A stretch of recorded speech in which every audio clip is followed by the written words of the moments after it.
Good morning, class. Okay, so let us pray. Please stand up. Father, the Son, and the Holy Spirit.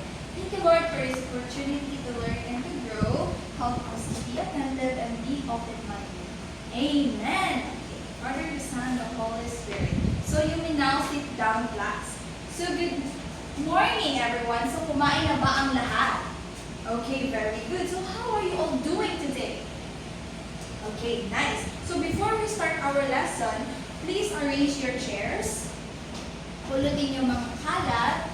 And please put away your devices. So I don't want to see anything in your table except your activity notebook and your pens. Okay, let's check your attendance. Okay. Miss Secretary, sino bang absent natin for today? Okay, we only have 2 absences. So sino yun? Si Tahog and si Yan. Okay, thank you, Miss Secretary. Okay, now, let's have a recap. And bago pala yung class, let's check your assignment. Okay, please pass your papers to your assignment. Okay, thank you. Okay, so let's have a review. So, who can remember our previous lesson? Anyone? Yes, Mr. Rinolan. Okay, so our previous lesson is all about film. Okay, you may now sit down, Mr. Rinolan. So, who can give me the elements of the film? Yes, Miss Tipawan. Okay, very good. Thank you so much. So, our the elements of film are cinematography, narrative, mise-en-scene, editing, and sound. Okay, very good. Clap your hands. So now, let's now shift our focus and let's have an activity. So the title of our activity is Picture This. So are you ready? Okay. So ang gagawin ko, class, is I'm going to present a picture and ang gagawin nyo lang is to observe. And as I will slowly reveal the image, you're going to identify kung ano yung image na yan. So are you ready? Okay. So here is our first image. Okay, so what do you see? Anyone raising their hands? Okay. Mr. Tangok, can you tell what is in the image? Very good. So this is a stunning image of the chocolate hill. So please clap your hands. Okay, next image.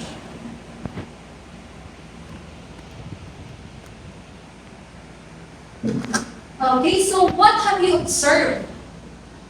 Yes, Miss. Yes, Miss Peña.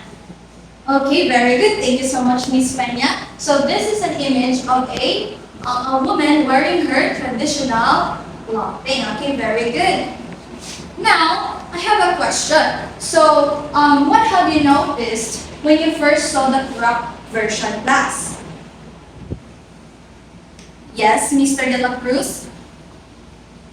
Okay, very good. Thank you. So, nung una pa lang, hindi nyo talagang maklear pa yung image. Okay?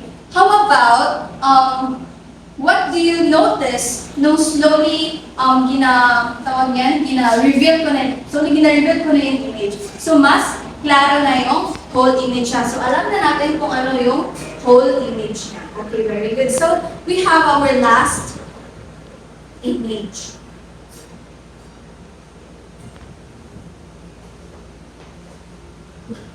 So, anong nakikita niyo, class? So, mga bata. Okay, very good. So, ano bang napapansin niyo dyan? Anong ginagawa nila?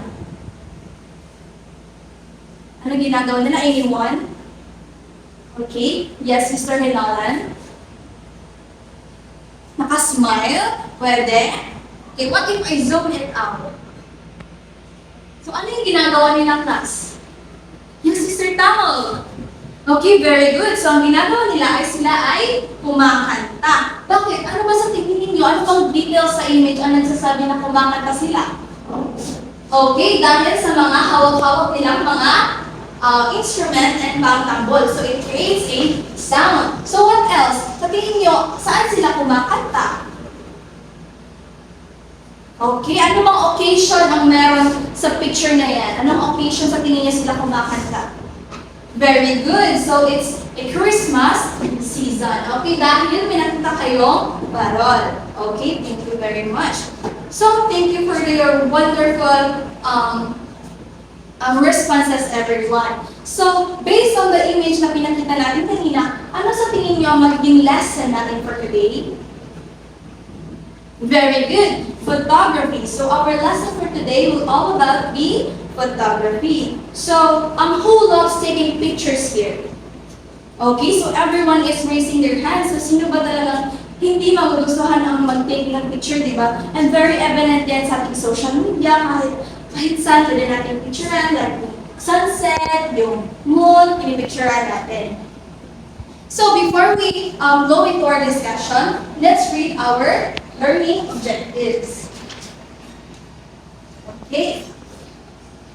Okay, girls, please read.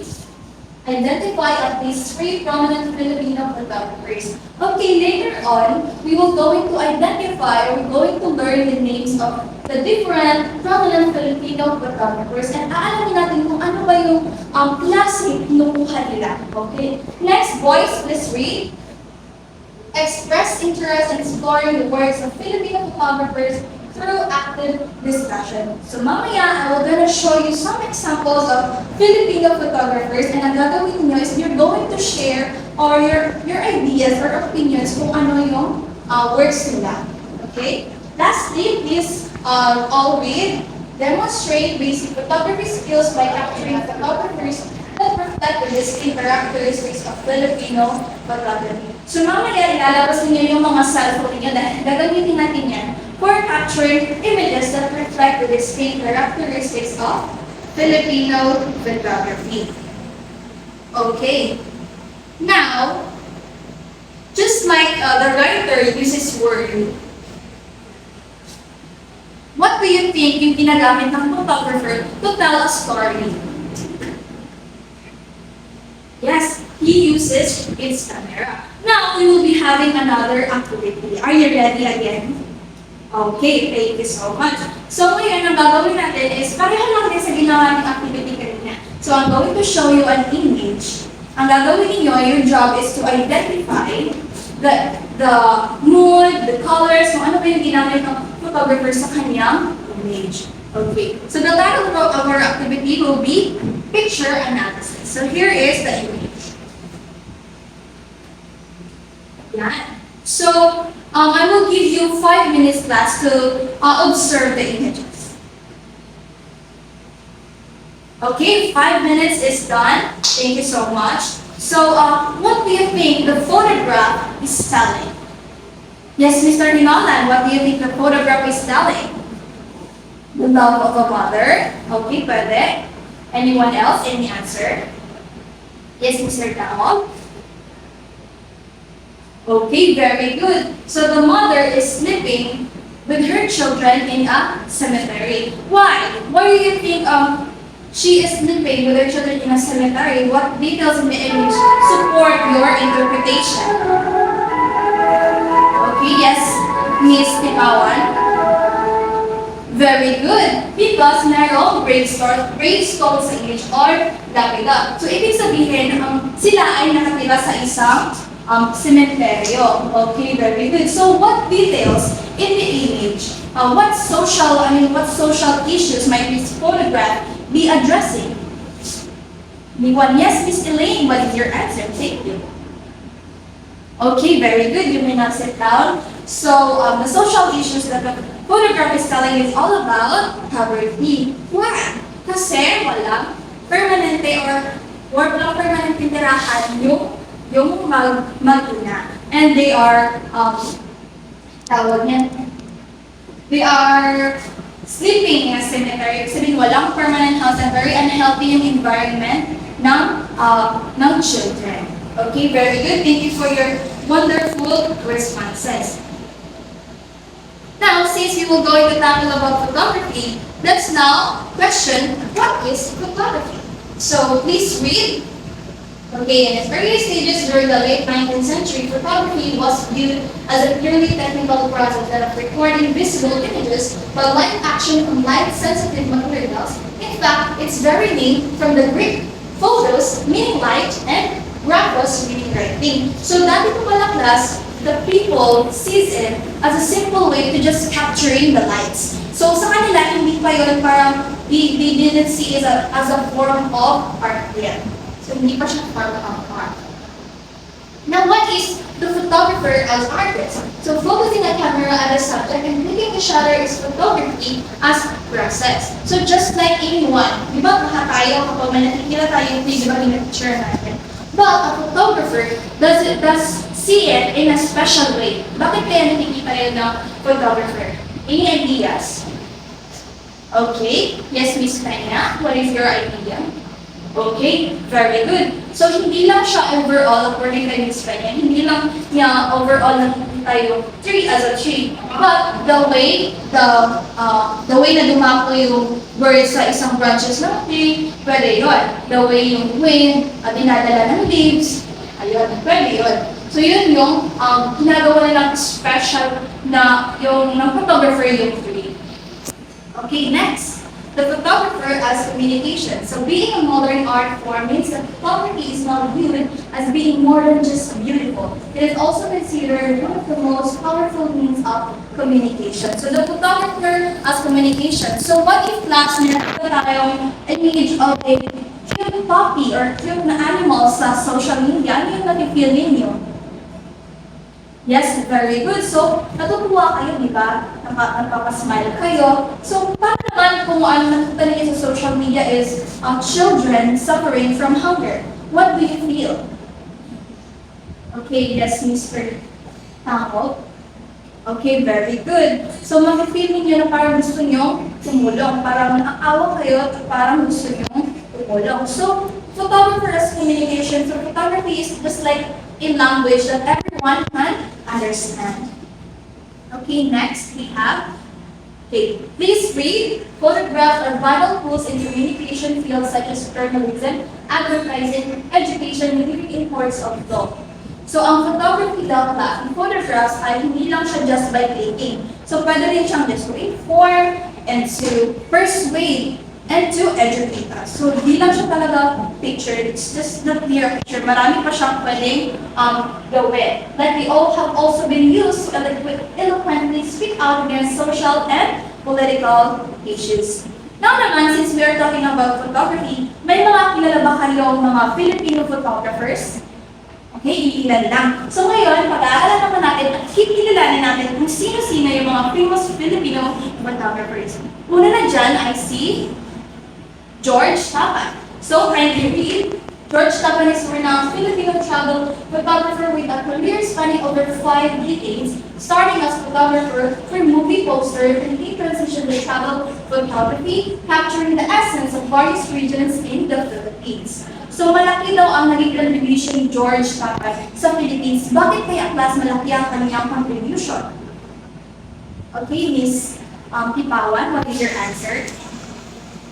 Okay, very good. Malaki ang naging contribution niya kasi through his photographs, mas na-promote yung beauty ng Philippines, just like this examples class. So can you see that his works is all about the natural landscape, the daily life of the Filipinos. So isa rin yan sa mga focus ng kanyang photography. So next, ito namang photography niya is nanalo bilang first place winning image in the National Geographic Photo Contest. Okay, now let's move to our second Filipino photographer, which is John K. Chua. So, John K. Chua is best known as an advertising and commercial photographer with over 40 years of experience in this field and numerous local and international awards for his work. At the same time, he has applied his photo artistry to showcasing the beauty of the Philippines. So, isa rin siya na malaki rin yung contribution niya sa Philippines. Kasi, yun nga, about sa kanyang mga works like this one, they showcase the beauty of the Philippines. So, firstly, John K. Chua is also known sa kanyang aerial work. Why aerial work? Kasi kinukuhanan siya sa taas. So, sumasakay pa siya ng helicopter to really capture the beauty of the Philippines. And also, gumawa rin siya ng quadcopter. Bago pa nauso yung drone, gumawa siya ng quadcopter and then nag-install siya ng camera to capture the image of the beauty of the Philippines. Okay, next we have Hannah Reyes Morales. So Hannah Reyes Morales is a Filipino documentary photographer and storyteller dedicated to revealing the gentleness and involvement in difficult, often violent situations. Hannah sensitively honors the experiences of the people she portrays. So when you remember yung image na pinakita ko sa inyo kanina about the loving mother, so siya ang kumuha ng glass. So dahil ang focus ng kanyang mga photos is all about the daily struggles of the Filipino. Kunwari, the challenges of the Filipino, like yung naapektuhan sa mga forced marriage, yung mga teenage pregnancy, yun yung mga focus ng kanyang photography. Kasi isa rin siya storyteller. Okay, here is some example of her works. Okay, so this picture is the life ng mga bata sa mga kalsada. So yun ang isa sa mga gusto niyang ipakita sa mga Pilipino. And then this is also the image of a mga detainees sa Manila City Jail. Okay, gusto niyang malaman kung ano, gusto niyang kuhanin kung ano yung buhay ng detainees sa Manila City Jail. Now let's have Ezra Acayan. Ezra Acayan is a documentary photographer based in Manila whose work primarily focuses on social issues and human rights. So ang essence ng kanyang mga photography ni Ezra Acayan Plus is all about yung mga kung sino yung mga naapektuhan ng mga societal challenges, yung mga natural phenomena, kung sino yung mga naapektuhan, and also nag-work din siya as photographer, pinaka-capture yung mga nangyayari nung drug on war on drugs. Okay, so this is an example yung photograph niya sa war on drug. And then this is also an example yung photograph niya nung nagka-eruption sa Philippines. Okay, lastly, we have our final famous Filipino photographer, which is Saiza Cruz Bacani. So Saiza Cruz Bacani is a Filipino author and photographer based in Hong Kong who uses her work to raise awareness about underreported stories, particularly focusing on the intersection of labor migration and human rights. So si Saiza Bacani grew up in the Philippines and moved to Hong Kong to be a domestic helper. So una-una pa lang, gusto niya talaga mag-support sa kanyang family. That's why he works sa Hong Kong. But then, hindi naging hindrance sa kanya para mag-stop ng kanyang passion, which is ang photography. That's why, sinuportahan siya ng kanyang amo at binigyan siya ng camera to continue his passion. At yun ang naging starting point niya kung bakit naging ano yung kanyang career, naging starting point ng kanyang career. So here are examples of her work. So this is an image of a worker from Indonesia, which they are in a rally, they are smiling, di ba? Alam dyan, we are worker, we are not slave. And this is also an image of parang isa sa mga na-victimize or victim ng victim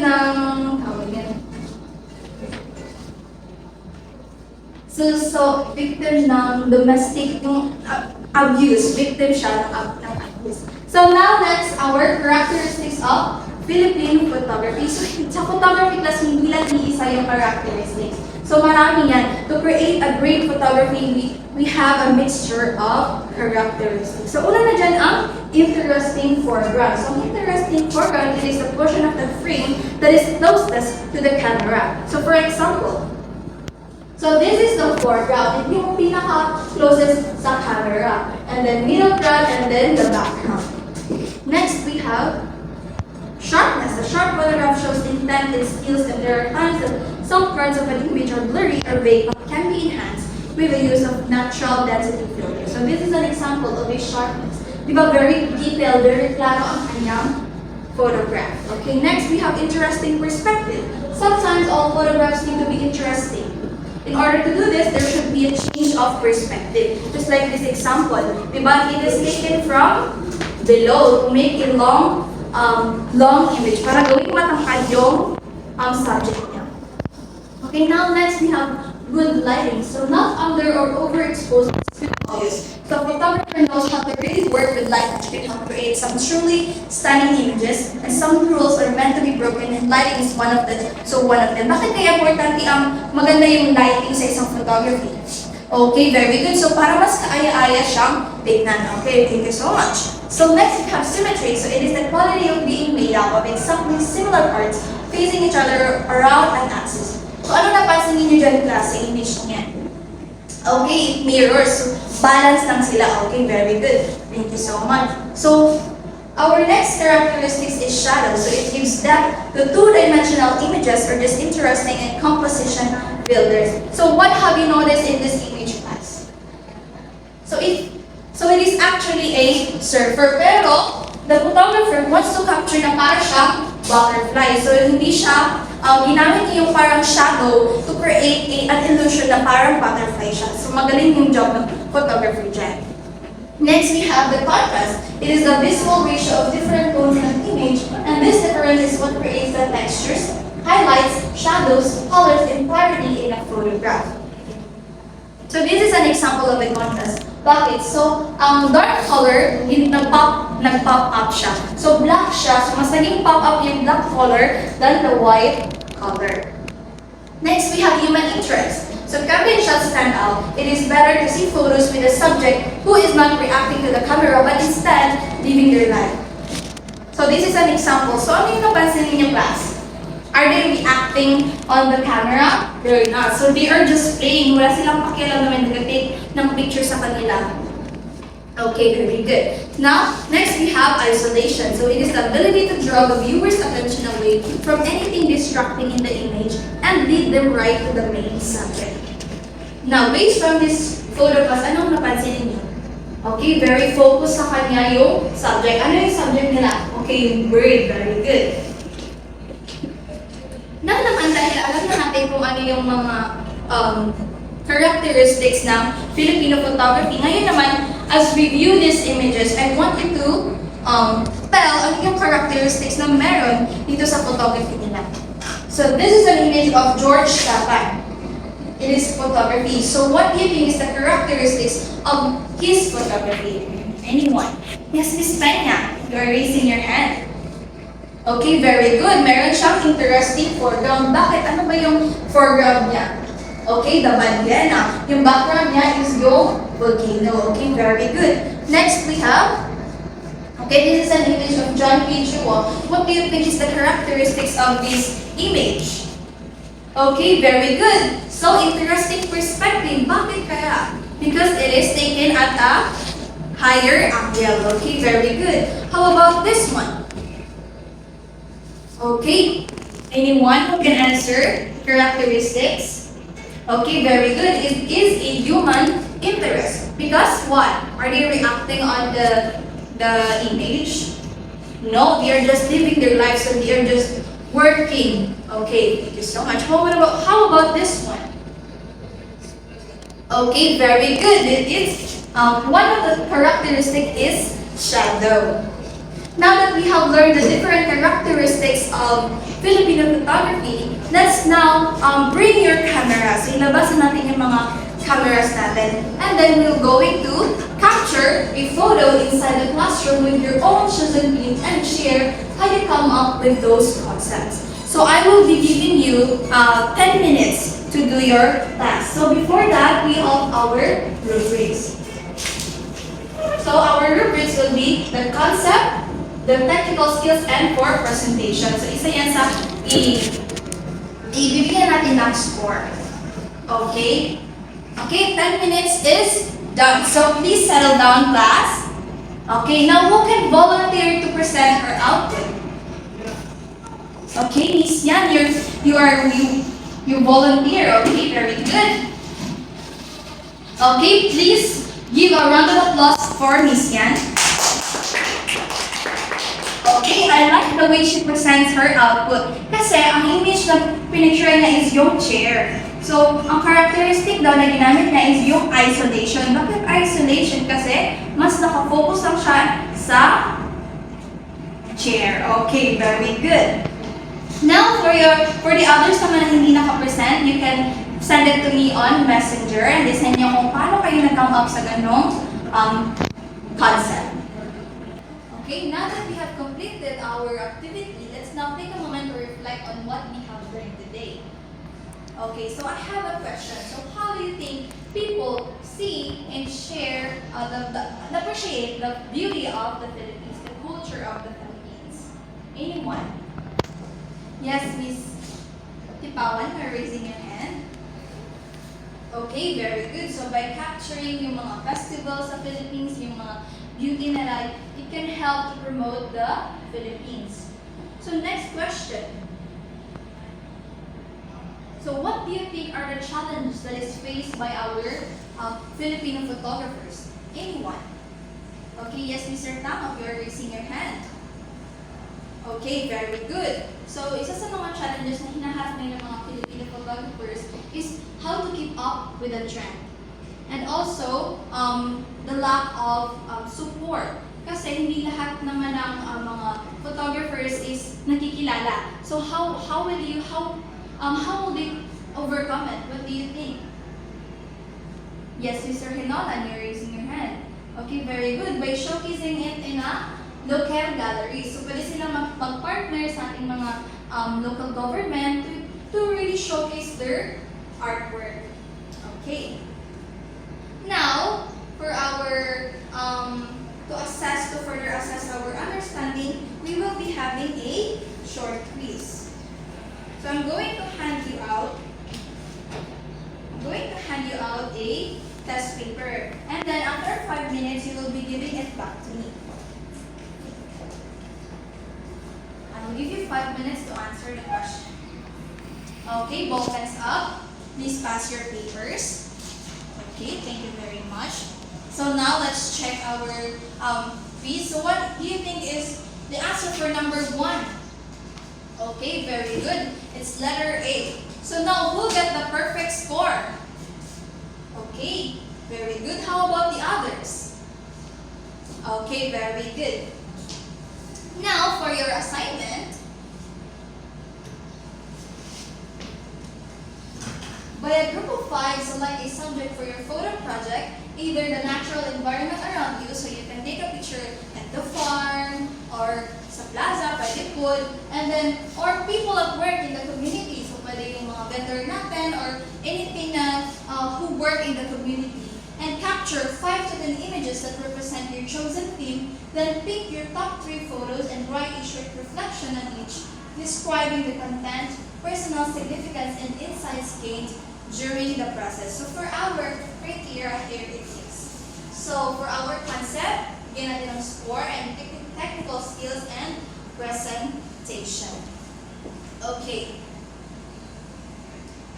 So now that we have already learned the characteristics in the Filipino photographers, let's now revisit our learning objectives.